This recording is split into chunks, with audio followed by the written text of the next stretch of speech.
Lesson 29, John 6:60 through 64. Therefore, many of his disciples, when they heard this, said, "This is a hard saying. Who can understand it?" When Jesus knew in himself that his disciples complained about this, he said to them, "Does this offend you? Why then, if you should see the Son of Man ascend, does he where he was before? It is the Spirit who gives life. The flesh profits nothing. The words that I speak to you are spirit, and they are life. But there are some of you who do not believe." For Jesus knew from the beginning who they were who did not believe and who would betray him. So it's little wonder that the disciples found the discourse of Jesus hard to accept and understand. Uh, the Greek word for hard is scleros, which means not hard to understand, but hard to accept. He said, "Does this offend you?" Well, Jesus understood that the offense many of his listeners took at his teaching, and yet he didn't change the teaching or feel that it was his fault. Um, Jesus didn't preach just to please the audience. He wasn't a yes man. Since he was God, he knew their hearts. He knew who was truly understanding and believing and who was there for the wrong reason.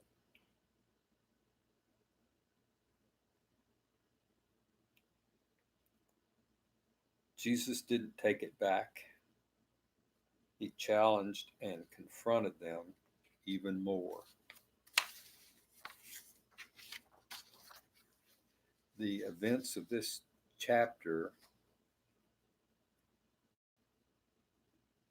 had made it all too clear that following him meant something different from anything they had anticipated. It wasn't what they were expecting. Nothing is said to give us a clear idea of their views, but the probability is that they were interested in a messianic kingdom in line with the population's general expectation that some king savior was going to come along and save them from the Roman Empire's tyrannical rule.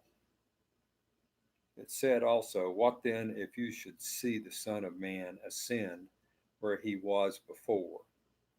Jesus essentially said, if all this has offended you, what will you think when you see me in glory and have to answer to me as your judge?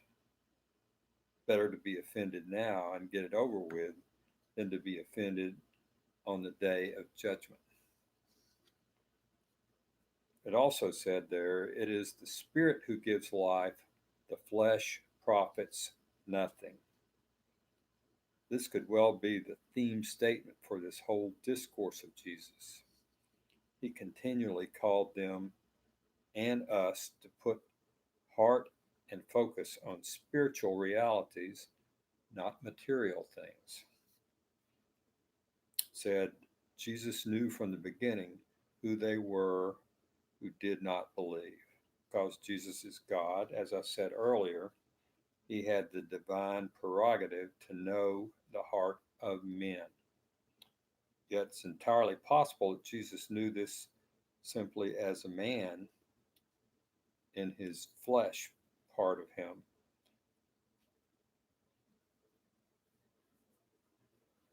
He was never deceived by the false faith of Judas either. He knew who Judas was and what he was going to do from the beginning. Verses 65 and 66 go on. And he said, "Therefore I have said to you that no one can come to me unless it has been granted to him by my Father. From the time from that time many of his disciples went back and walked with him no more. Jesus rebuked their own material and earthly motives for following him. If they did not seek him by the Spirit, instead of seeking him for food and a kingdom, then they had not come to him at all. That was his idea. That was his feeling about it. From the time, it goes on to say, from that time, many of his disciples went back and walked with him no more. Once Jesus effectively discouraged every material and earthly motive for following him, many people backed off, went away. They were also discouraged and perhaps confused by the deliberate controversy introduced by the religious leaders who were visiting from Jerusalem. These leaders were saying all kinds of derogatory things about Jesus, trying to stir up the crowd. It's impossible to do as Jesus did and not encourage others to follow Jesus for material or temporal motives. Of course, those who come in such ways, it may be revealed that it was never granted to them by the Father to be part of his kingdom in the first place.